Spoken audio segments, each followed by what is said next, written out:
So many of us feel it. A gentle pull, a quiet whisper in the busiest moments of our day. It's a longing for something more, something better. We look at the world around us, with its noise and its hurry, and we wonder if this is all there is. We see selfishness and anger, and our hearts ache for kindness and peace. Deep down, we want to be different. We want to be more patient. We want to be more loving. We want to be more like the one who showed us the perfect way to live. We want to be like Yahusha. This desire isn't just a fleeting thought. It is a profound calling from deep within our souls, a recognition that we were made for a higher purpose. This journey is not about becoming a perfect person overnight.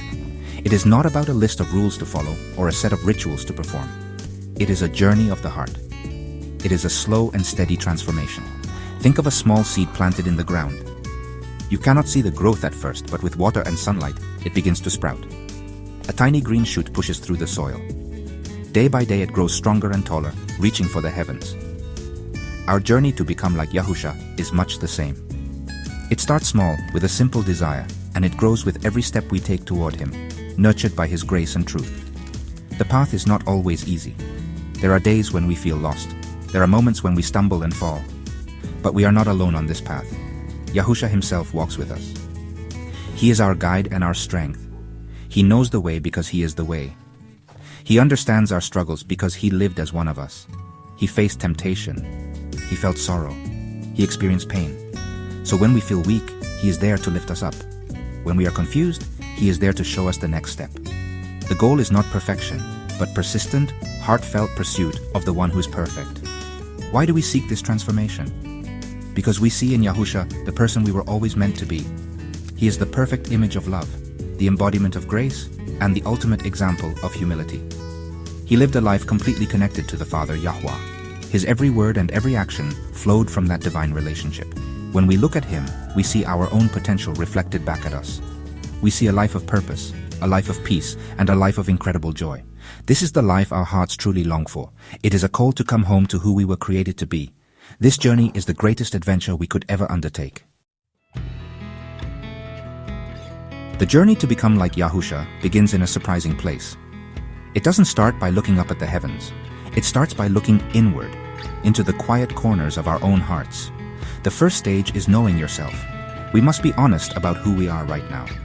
We need to see our strengths, yes, but we also need to see our weaknesses. We must face our fears, our hidden faults, and the secret habits that hold us back. It's like cleaning out a cluttered room before you can redecorate. You have to see the mess before you can make it beautiful.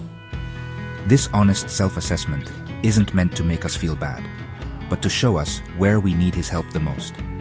How can a person begin this process of self-discovery? It starts with quiet moments of reflection. Find a peaceful place where you can be alone with your thoughts. Ask yourself some simple, honest questions. What makes me angry? What situations make me feel anxious or afraid? When am I most tempted to be selfish or unkind? You might even consider writing these things down in a journal. Don't judge yourself as you do this. Simply observe. Think of it as taking an inventory of your heart. The goal is not to condemn but to understand. This is the raw material that Yahusha will use to begin His work in you. Another powerful way to know yourself is to see yourself through the eyes of others. Ask a trusted friend or family member for their honest perspective. You might ask, in what areas do you think I could grow? Or can you tell me if you've seen me act in a way that wasn't loving? This requires great courage and humility, but the insights can be invaluable. Sometimes we have blind spots. We don't see the log in our own eye, as Yahusha taught. A loving friend can gently point out what we cannot see. This feedback is a gift, helping us to have a more complete and accurate picture of ourselves. Ultimately, the purpose of knowing yourself is to see your desperate need for a savior. When we honestly look at our own hearts, we see that we cannot change ourselves on our own. We see our brokenness. We see our limitations. We realize that we don't have enough love, patience, or goodness within us to become like Yahusha by our own effort. This realization is not a moment of despair, but a moment of profound hope. It is at this point of surrender, when we admit our need, that we are truly ready to turn to Him. We finally understand that we need His strength, His forgiveness, and His guidance to become the person we long to be. Once we have seen our own need, we are ready for the second stage, Knowing Yahusha. This is more than just knowing facts about him. It is about knowing him personally, as a friend, a guide, and a savior. Who is he? Yahusha is the son of the living Elohim, Yahweh. He is the Word made flesh, the one who came from heaven to earth to show us the Father's love. He is the Lamb of Yahweh who takes away the sin of the world. He lived a perfect, sinless life, and then he gave that life for us on the cross. He is our Redeemer, the one who paid the price for our mistakes so we could be forgiven and brought back into a relationship with our Creator. Knowing him changes everything. When you begin to know Yahusha, his goodness starts to rub off on you. It's like standing next to a warm fire on a cold day. You can't help but be warmed by it. As we spend time with him, his priorities become our priorities. His love for people becomes our love for people. We start to see the world through his eyes. The things that once seemed so important, like wealth or status, begin to fade. And the things he cares about, like justice, mercy, and humility, become the desires of our own hearts. Knowing him is not about adding a new set of rules to your life. It is about falling in love with the one who loves you perfectly. How can we get to know him in this personal way? The most direct way is by spending time in his word. The scriptures are not just an old book, they are a living testament to who he is.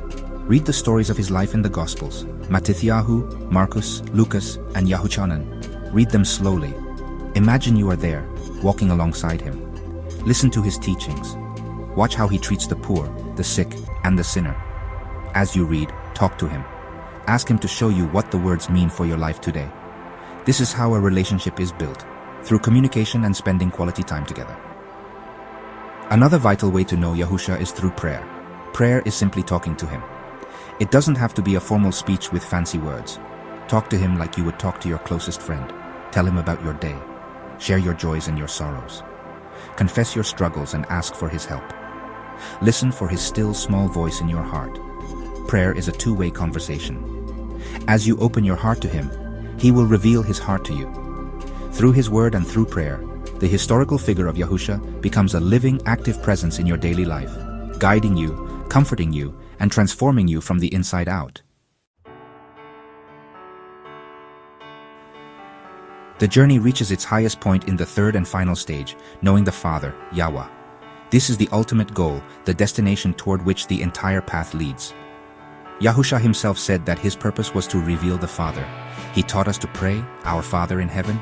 He showed us that the Creator of the universe is not a distant, angry judge, but a loving, compassionate Father who longs for a relationship with his children.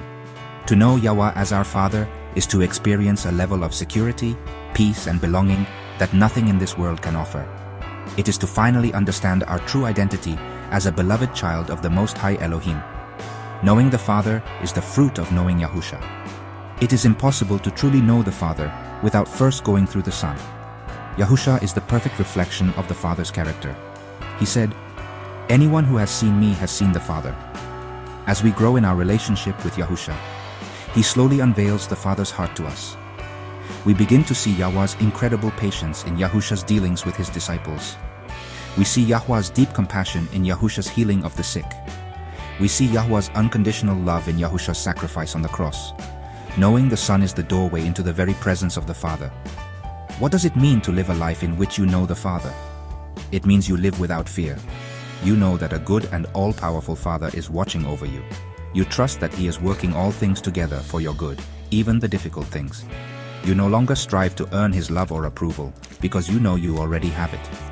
You are his child. Your life becomes a joyful response to his love, not a fearful attempt to avoid his anger.